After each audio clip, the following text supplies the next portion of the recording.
विश्वविद्यालय समारोह में माननीय प्रधानमंत्री जी का हृदय से स्वागत अभिनंदन। अलीगढ़ के निवासियों की ओर से माननीय प्रधानमंत्री जी को हम सबके प्रणाम समर्पित हैं। आज अलीगढ़ के लिए ऐतिहासिक दिन है। देश के अमृत महोत्सव के इस काल में जब समय है उन क्रांतिवीरों के नमन कर जिन्हें इतिहास में वो स्थान नहीं दिया जो उन्हें मिलना चाहिए था, और उन्हीं क्रांतिवीरों में से एक थे राजा महेंद्र प्रताप सिंह, जिनकी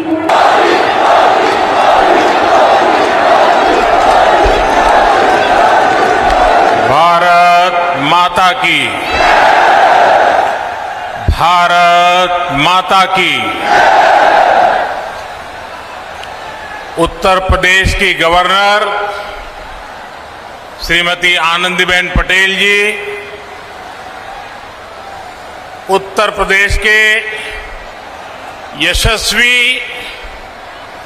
तेजस्वी और कर्मठ मुख्यमंत्री श्रीमान योगी आदित्यनाथ जी,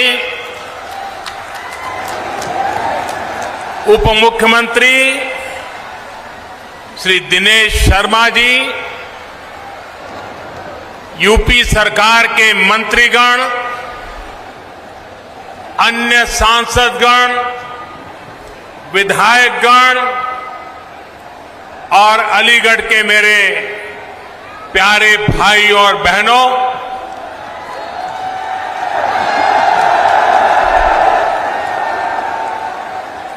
आज अलीगढ़ के लिए,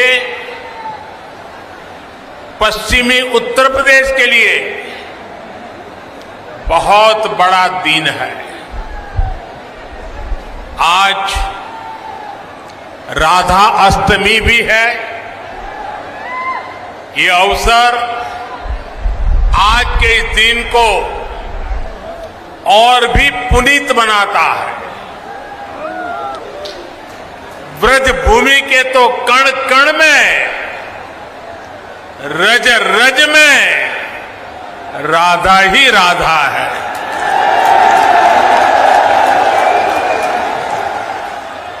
मैं आप सभी को और पूरे देश को राधा अष्टमी की हार्दिक बधाई देता हूं। हमारा सौभाग्य है कि विकास के इतने बड़े कार्यों की शुरुआत आज इस पवित्र दिन से हो रही है। हमारे संस्कार है कि जब कोई शुभ कार्य होता है तो हमें अपने बड़े अवश्य याद आते हैं। मैं आज इस धरती के महान सपूत स्वर्गीय कल्याण सिंह जी की अनुपस्थिति बहुत ज्यादा महसूस कर रहा हूं।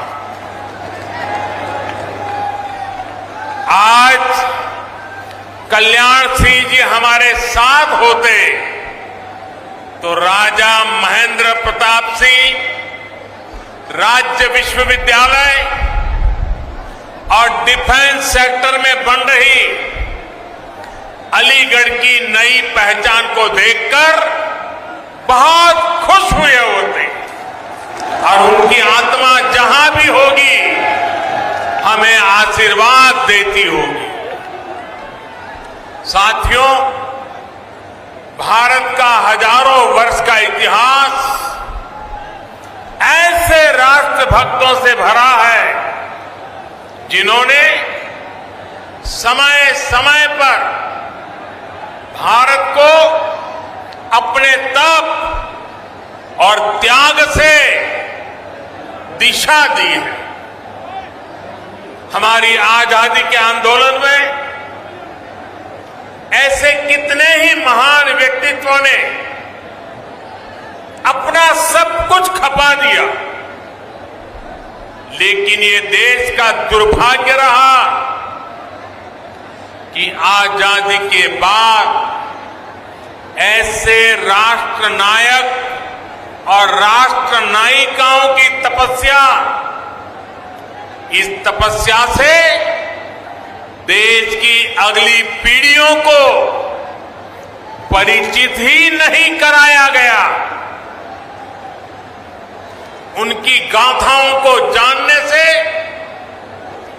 देश की कई पीढ़ियां वंचित रह गई। 20वीं सदी की उन गलतियों को आज 21वीं सदी का भारत उन गलतियों को सुधार रहा है। महाराजा सुहेलदेव जी हो, दीनबंधु चौधरी छोटूराम जी हो, या फिर अब राजा महेंद्र प्रताप सिंह जी, राष्ट्र निर्माण में इनके योगदान से नई पीढ़ी को परिचित कराने का ईमानदार प्रयास आज देश में हो रहा है। आज जब देश अपनी आजादी के 75 वर्ष का पर्व मना रहा है, आजादी का अमृत महोत्सव मना रहा है, तो इन कोशिशों को और गति दी गई है।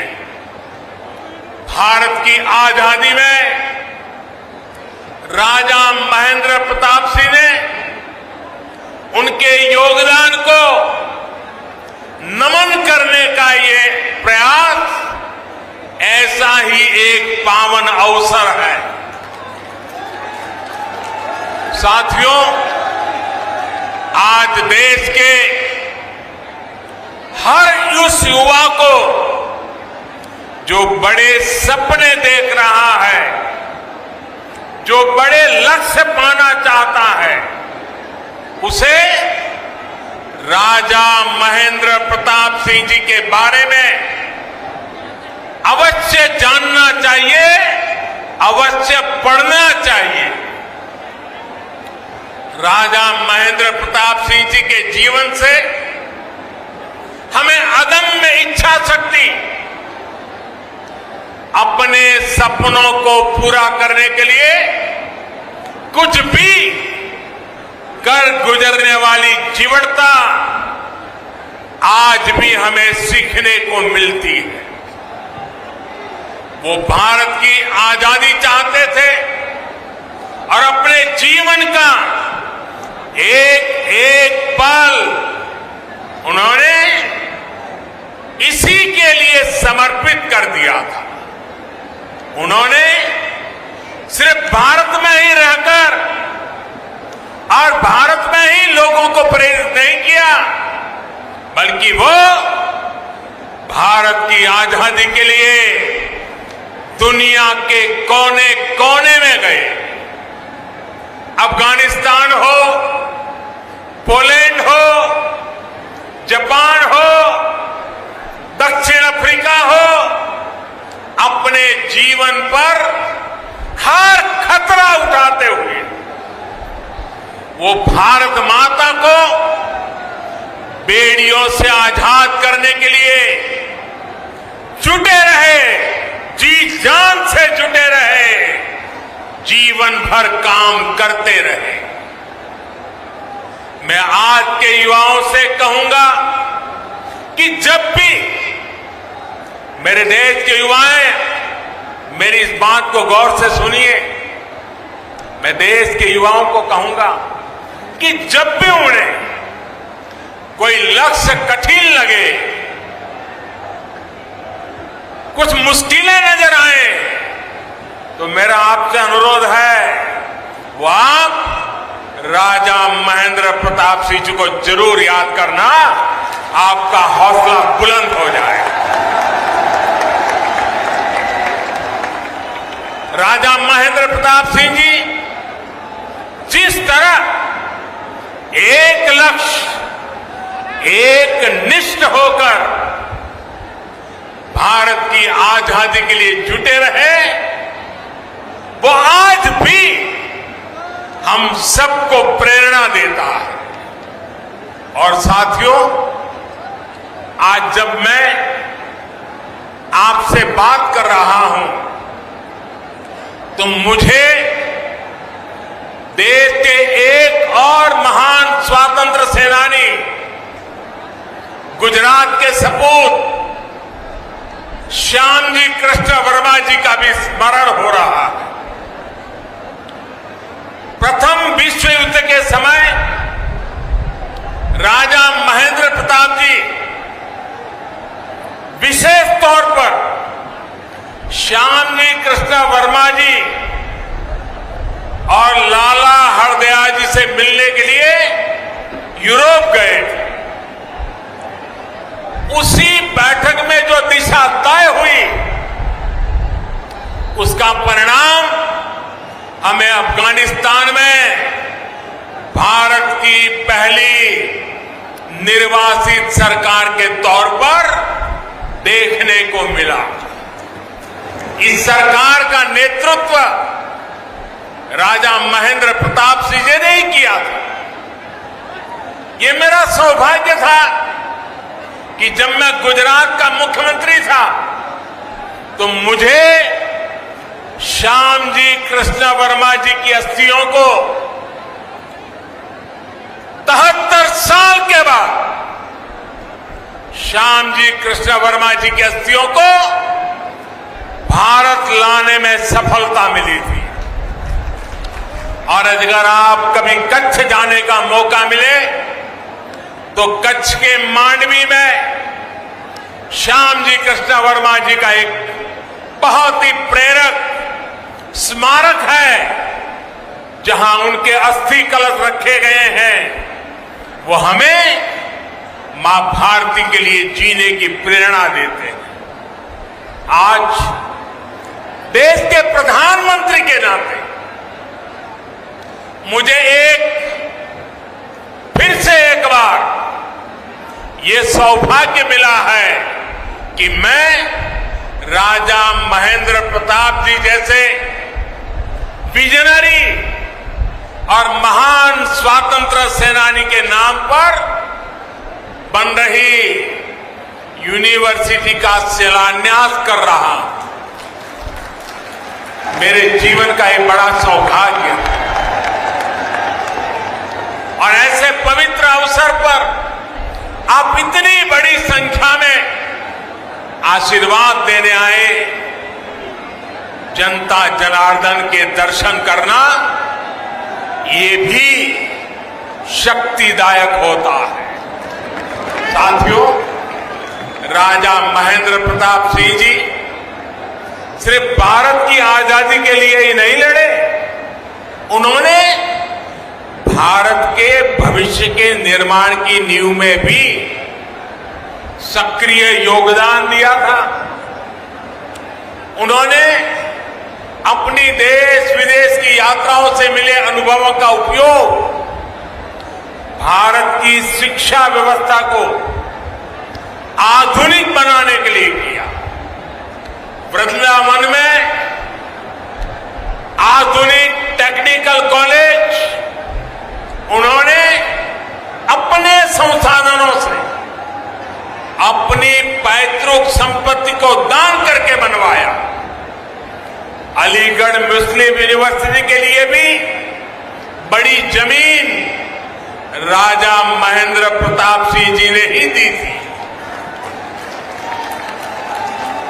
आज आजादी के इस अमृत काल में जब 21वीं सदी का भारत शिक्षा और कौशल के नए दौर की तरफ बढ़ चला है, तब मां भारती के ऐसे अमर सपूत के नाम पर विश्वविद्यालय का निर्माण उन्हें सच्ची कार्यांजलि है।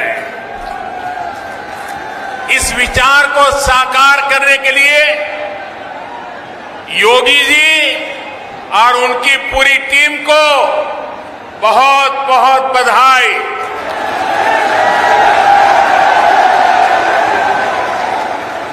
साथियों, ये विश्वविद्यालय आधुनिक शिक्षा का एक बड़ा केंद्र तो बनेगा ही, साथ ही देश में डिफेंस से जुड़ी पढ़ाई, डिफेंस मैन्युफैक्चरिंग से जुड़ी टेक्नोलॉजी और मैन पावर बनाने वाला सेंटर भी बनेगा। नई राष्ट्रीय शिक्षा नीति में जिस तरह शिक्षा, कौशल और स्थानीय भाषा में पढ़ाई, इस पर बल दिया गया है, उससे इस विश्वविद्यालय में पढ़ने वाले छात्र छात्राओं को बहुत लाभ होगा। अपनी सैन्य ताकत को मजबूत करने के लिए आत्मनिर्भरता की तरफ बढ़ने भारत के प्रयासों को इस विश्वविद्यालय में होने वाली पढ़ाई नई गति देगी। आज देश ही नहीं, दुनिया भी देख रही है कि आधुनिक ग्रेनेड और राइफल से लेकर लड़ाकू विमान, आधुनिक ड्रोन, युद्धपोत, ये सब भारत में ही निर्मित करने का अभियान चल रहा है।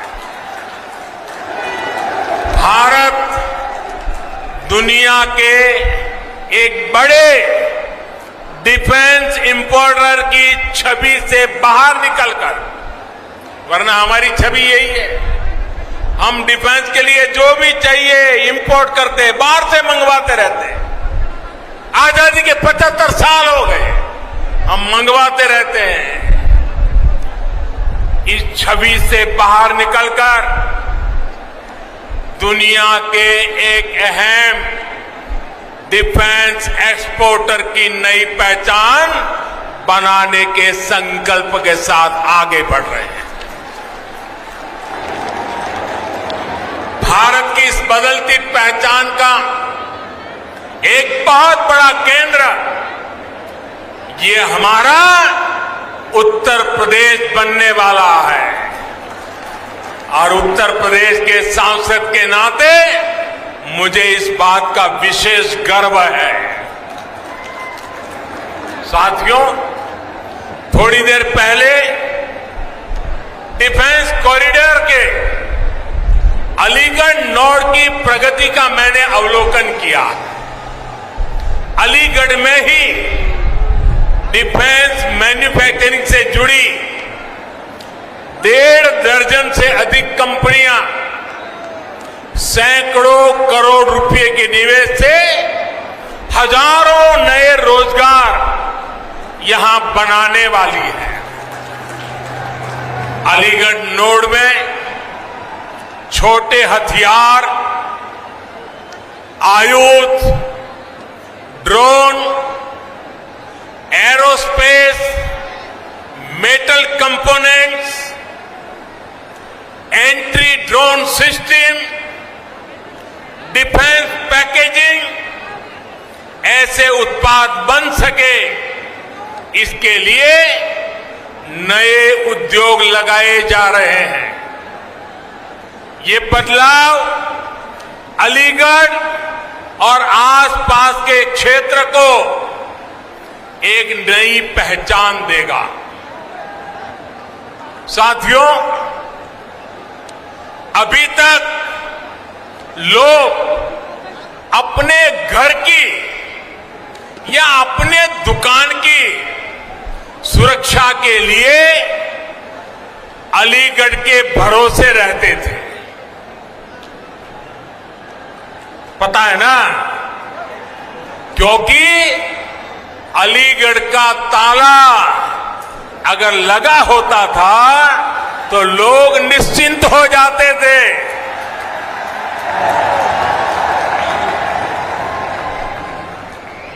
और मुझे आज बचपन की एक बात करने का मन कर रहा है।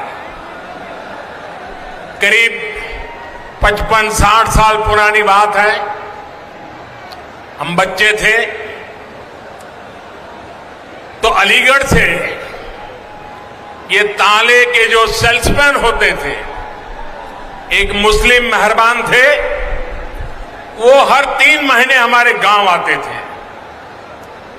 अभी भी मुझे याद है, वो काली जैकेट पहनते थे और सेल्समैन के नाते दुकानों में अपना ताला रख के जाते थे और 3 महीने के बाद आकर के पैसे ले जाते थे। गांव के अगल बगल के गांवों में भी व्यापारियों के पास जाते थे, उनको भी ताले देते थे। और मेरे पिताजी से उनकी बड़ी अच्छी दोस्ती थी और वो आते थे तो 4-6 दिन हमारे गांव में रुकते थे और दिन भर जो पैसे वो वसूल करके ले आते थे तो मेरे पिताजी के पास छोड़ देते थे और मेरे पिताजी उनके पैसों को संभालते थे। और 4-6 दिन के बाद जब वो मेरा गांव छोड़ करके जाते थे तो मेरे पिताजी से वो सारे पैसे लेकर के फिर वो अपना ट्रेन से निकल जाते थे। और हमने बचपन में 2 शहरों उत्तर प्रदेश के बड़े परिचित रहे, एक सीतापुर और दूसरा अलीगढ़।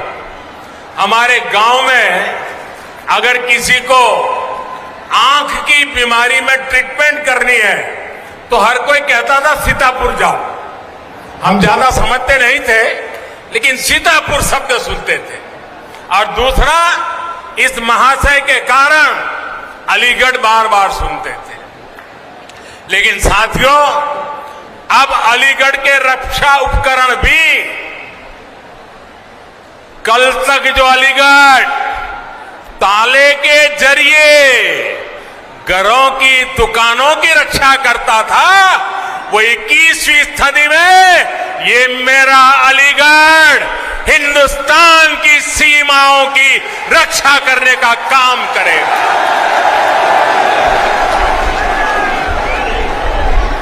यहां ऐसे आयुध बनेंगे। 1 डिस्ट्रिक्ट 1 प्रोडक्ट योजना के तहत यूपी सरकार ने अलीगढ़ के तालों और हार्डवेयर को एक नई पहचान दिलाने का काम किया है। इससे युवाओं के लिए, एमएसएमईज के लिए नए अवसर तैयार हो रहे हैं। अब डिफेंस इंडस्ट्री के जरिए भी यहां के मौजूदा उद्यमियों को,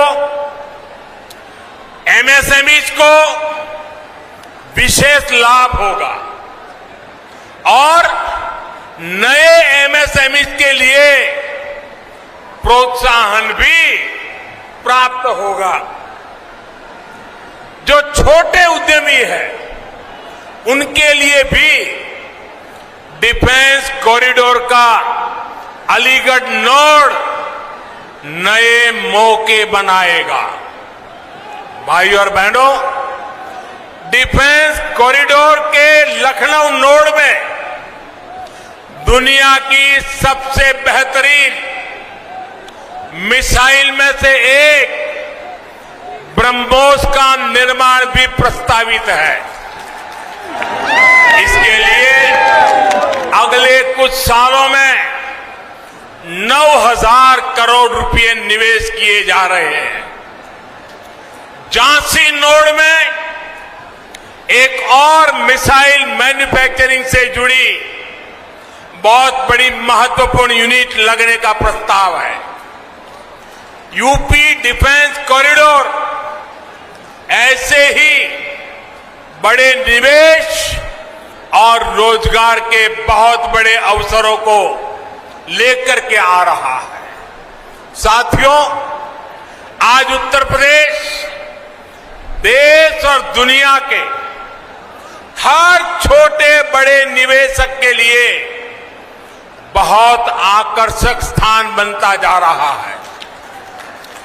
ये तब होता है जब निवेश के लिए जरूरी माहौल बनता है, जरूरी सुविधाएं मिलती है। आज उत्तर प्रदेश डबल इंजन सरकार के डबल लाभ का बहुत बड़ा उदाहरण है। योगी जी और उनकी पूरी टीम ने सबका साथ, सबका विकास, सबका विश्वास के मंत्र पर चलते हुए उत्तर प्रदेश को नई भूमिका के लिए तैयार किया है। अब सबके प्रयास से इसे और आगे भी बढ़ाना है। समाज में विकास के अवसरों से जिनको दूर रखा गया, ऐसे हर समाज को शिक्षा और सरकारी नौकरियों में अवसर दिए जा रहे हैं। आज उत्तर प्रदेश की चर्चा बड़े इंफ्रास्ट्रक्चर प्रोजेक्ट और बड़े फैसलों के लिए होती है। पश्चिमी उत्तर प्रदेश तो इसका एक बहुत बड़ा लाभार्थी है। ग्रेटर नोएडा में इंटीग्रेटेड इंडस्ट्रियल टाउनशिप का निर्माण, मल्टी मॉडल लॉजिस्टिक्स हब, जेवर international airport, Delhi Meerut regional rapid transit system, metro connectivity, आधुनिक हाईवे और एक्सप्रेसवे, ऐसे अनेक काम आज पश्चिमी उत्तर प्रदेश में हो रहे हैं। यूपी में चल रहे ये हजारों करोड़ रुपए के प्रोजेक्ट आने वाले वर्षों में भारत की प्रगति का बड़ा आधार बनेंगे। भाई और बहनों, मुझे आज ये देखकर बहुत खुशी होती है कि जिस यूपी को देश के विकास में एक रुकावट के रूप में देखा जाता था, वही यूपी आज देश के बड़े अभियानों का नेतृत्व कर रहा है। शौचालय बनाने का अभियान हो, गरीबों को अपना पक्का घर देना हो, उज्ज्वला के तहत गैस कनेक्शन हो, बिजली कनेक्शन हो, पीएम किसान सम्मान निधि हो, हर योजना, हर मिशन में योगी जी के यूपी ने देश के लक्ष्यों को हासिल करने में अग्रणी भूमिका निभाई है। वरना मुझे तो याद है, वो दिन मैं भूल नहीं सकता हूं, जब 2017 से पहले गरीबों की हर योजना में यहां रोड़े अटकाए जाते थे। एक एक योजना लागू करने के लिए दर्जनों बार केंद्र की तरफ से चिट्ठी लिखी जाती थी, लेकिन यहां उस गति से काम नहीं होता था। ये मैं 2017 के पहले की बात कर रहा हूं। जैसे होना चाहिए था वैसा नहीं होता था। साथियों, यूपी के लोग भूल नहीं सकते कि पहले यहां किस तरह के घोटाले होते थे, किस तरह राजकाज को भ्रष्टाचारियों के हवाले कर दिया गया था। आज योगी जी की सरकार पूरी ईमानदारी से यूपी के विकास में जुटी हुई है।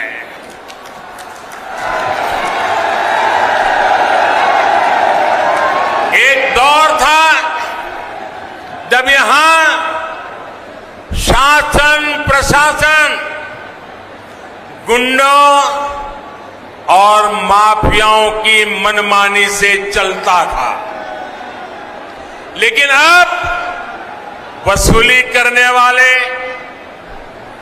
माफिया राज चलाने वाले सलाखों के पीछे है।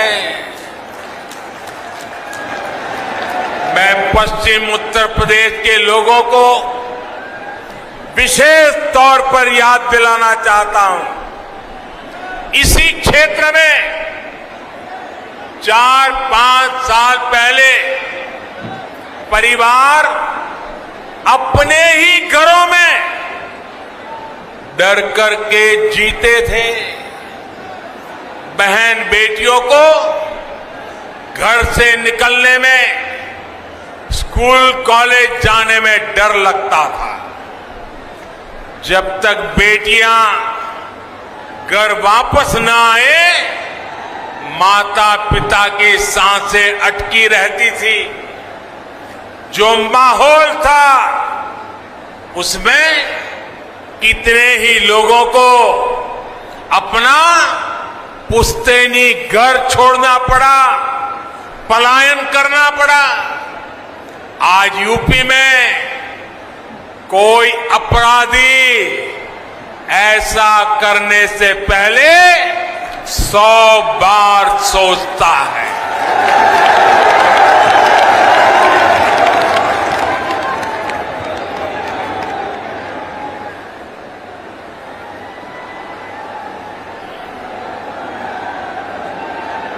योगी जी की सरकार में गरीब की सुनवाई भी है, गरीब का सम्मान भी है। योगी जी के नेतृत्व में यूपी की बदलती कार्यशैली का एक बहुत बड़ा प्रमाण है। सबको वैक्सीन, मुफ्त वैक्सीन अभियान।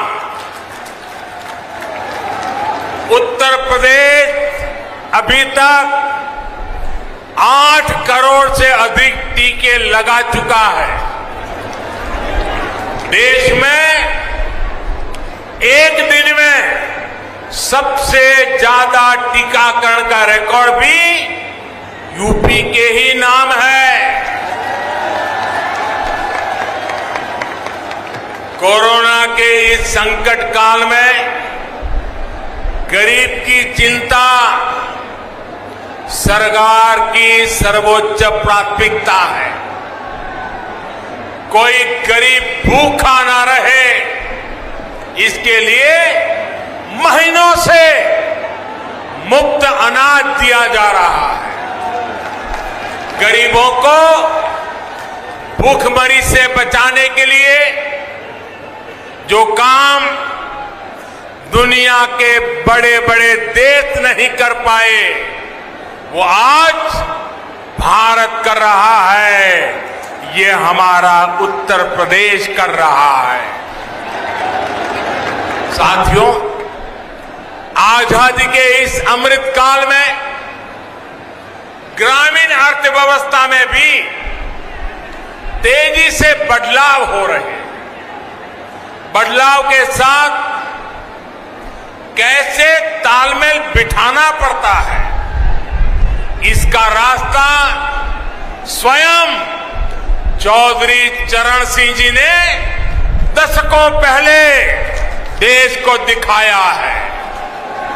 जो रास्ता चौधरी साहब ने दिखाया, उनसे देश के खेती मजदूरों और छोटे किसानों को कितना लाभ हुआ, ये हम सभी जानते हैं।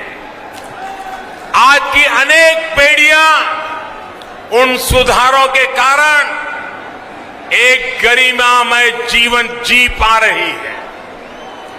देश के जिन छोटे किसानों की चिंता चौधरी साहब को थी, उनके साथ सरकार एक साथी की तरह खड़ी रहे, ये बहुत जरूरी है।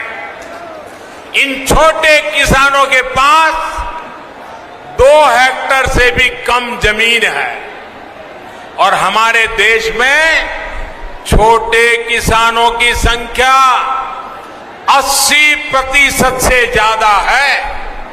यानी देश के 10 किसानों के पास जो जमीन है, उसमें 8 किसान ऐसे हैं जिनके पास छोटा सा जमीन का टुकड़ा है। 10 में से 8। इसलिए केंद्र सरकार का निरंतर प्रयास है कि छोटी जोत वालों को ताकत दी जाए।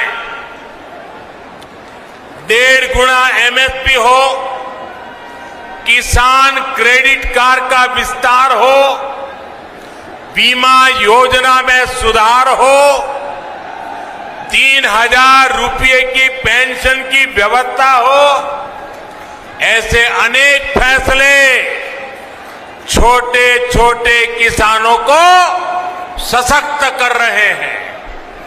कोरोना के इस समय में देश भर के छोटे किसानों के खाते में सरकार ने 1 लाख करोड़ रुपए से अधिक सीधे ट्रांसफर किए हैं।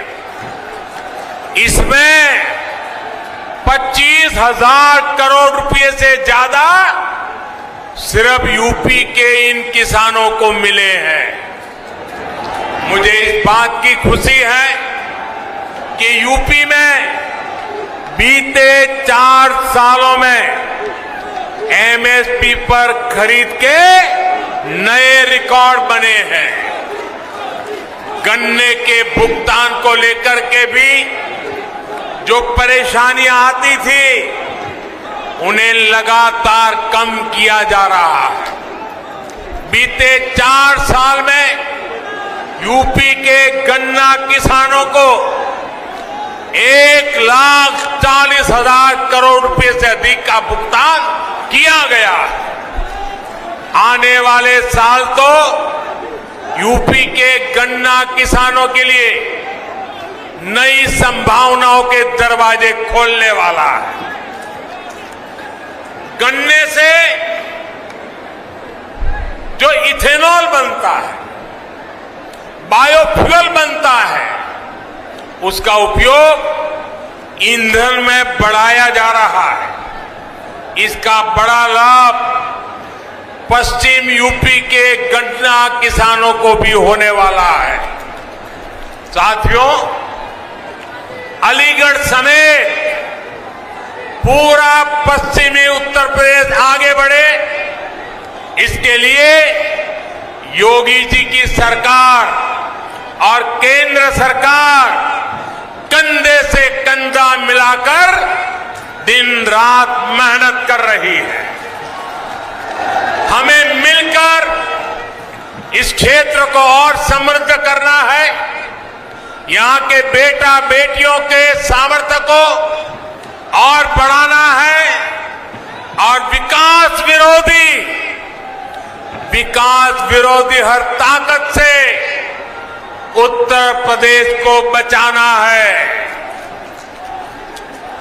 राजा महेंद्र प्रताप सिंह जैसे राष्ट्र नायकों की प्रेरणा से हम सभी अपने लक्ष्यों में सफल हो